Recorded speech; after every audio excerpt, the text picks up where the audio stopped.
What's up, guys? Welcome back to the Bianconeri zone, and it's a Yildiz odd situation. Let me put it that way, because the media is trying to, put some panic into the Juve fan base, throw some panic in there because of Yildiz contract situation. It's moving slow apparently, but there is a very interesting twist to that as well from Fabrizio Romano. Obviously, the message is you cannot lose Yildiz, not as a club like Juve, like any club to be honest. Players leave. But in our situation, and if you want to become a big club again or whatever, you cannot lose these type of players, especially not when a player is happy to play for you, when a player is just loving the club, wants to stay at this club, wants to play for this club, and obviously is a difference maker and is extremely talented. The moment you lose that type of player, you lose the fan base, you lose everything. You lose, in my opinion, the vision for to become a bigger club, a better club, a serious club again. And also it sends an odd message to whoever you're trying to convince to join this club. So before we get into it, as always, smash the like button, subscribe to the channel, and let's dive straight into it.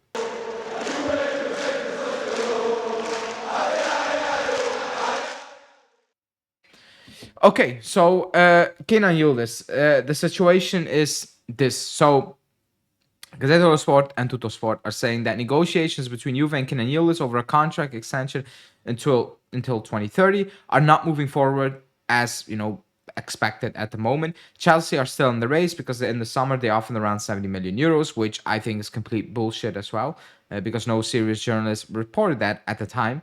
However, Juve remain optimistic. Then the difference is from Tuttosport. The difference between offer and demand for Yildiz contract extension is €500,000 a season. Now, Fabrizio Romano came out as well and said, well, the contract situation is not on hold right now, but it's not moving at the pace it should be, or it was expected. However, he said, the club knows that many big clubs are in for Yildiz, but the twist is, the important thing is, the club wants to get it done, and most importantly, Yildiz wants to get it done. He's not listening to other offers. Again, this is football, 2025, 2026 in a bit.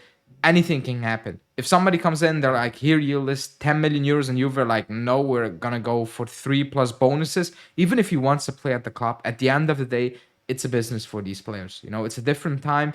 We need to stop, acting like it's not, because we're part of it. We're asking, I'll pay the money for him, pay those insane wages, pay this, pay that transfer fee. So we're part of that, So things can change really quickly. So that's why Juve cannot mess this up, because you have a player who wants to play for you. You have a player who represents the club in the utmost perfect way on and off the pitch, You have a player who gives us all every single week. You have a player who, if he doesn't do that, and that's a problem, obviously, we look bad. If he doesn't make the difference, we are in trouble, and that's a structural problem. That's not a Yildiz problem, because players have bad games or injuries or fatigue, whatever, So that's not his problem. But imagine this club. Imagine this squad having no Yildiz in this team. Like, imagine going into games right now and you didn't have a Yildiz. Like, what hope was there left? Like, going into a game, what are you thinking? Like, what are we going to do? Like, who's going to make the difference? Like, usually top teams have difference makers. We had that, I think past couple of seasons, we also, like, 2014, whatever, and etc. We had those on midfield at the back, obviously. But in midfield, we had just difference maker. Was that Pogba, Vidal, or Pirlo, Marquise? We had difference makers. Then we had Dybala up top. Every team, every top team, also bottom feeder teams, but like top teams have a difference maker, and that is a difference maker you cannot lose. You cannot sell that to the fans. You could not go into a summer selling Yildiz and then trying to convince players to join your club, convince fans it's going to be fantastic, sell tickets, sell, whatever, the stadium out, all these things, season tickets. Like, it's impossible to do that. When you pair that, with the fact that we have been struggling for seasons. How are you going to sell that to the fans? We haven't won for 6 years. By the way, we're going to sell probably the best player this club, has had in the, I don't know how many years, from age as well. Like, that makes absolutely no sense for this club. So I think they realize that. I don't think they're gonna mess it up, because to mess this up, you need to do a very poor job. Let's be honest, because you're not trying to convince a player who is thinking about leaving. You're trying to convince a player to stay who wants to stay, you know? And maybe the club is taking advantage of that little bit, knowing that Yildiz wants to stay, so we can knock off a little bit of the price. But again, it's 25. That's a dangerous game to play. Just pay what you think he's worth, or what the market dictates he's worth. Let me rephrase that. What the market dictates that player is worth. Otherwise, you will get left behind. You know, if we want to become that club, then fine. Tell the fans we want to become that club, and fans need to stop worrying and probably stop carrying as well. You know, but if you want fans to carry, yeah, care.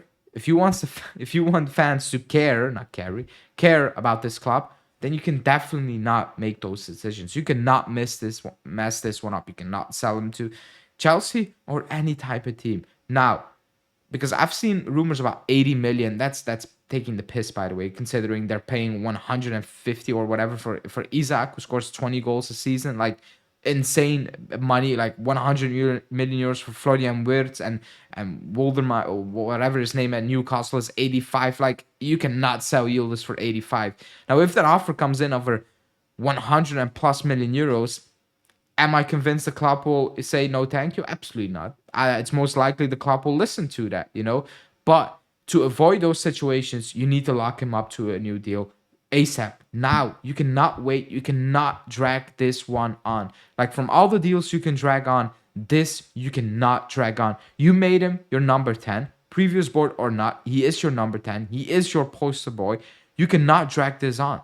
It needs to get locked in ASAP to send a clear message to the fans, the world, Yildiz himself, the club, the players, everyone, that this is the guy moving forward. He's going to lead this team. We believe in him. Everyone who comes in, everyone who's at the club, that's the guy for us, you know?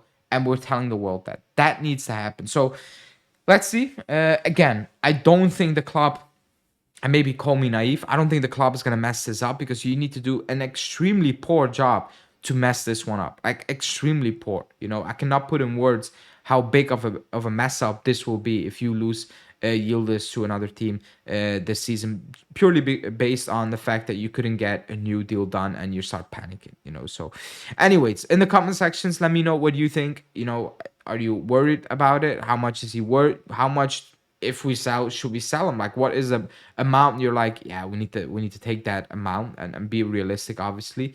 Or is it like, no, he's not for sale and it's absolutely no go? So in the comments, let me know. Like the video, subscribe to the channel, and I'll speak to you guys tomorrow. Ciao.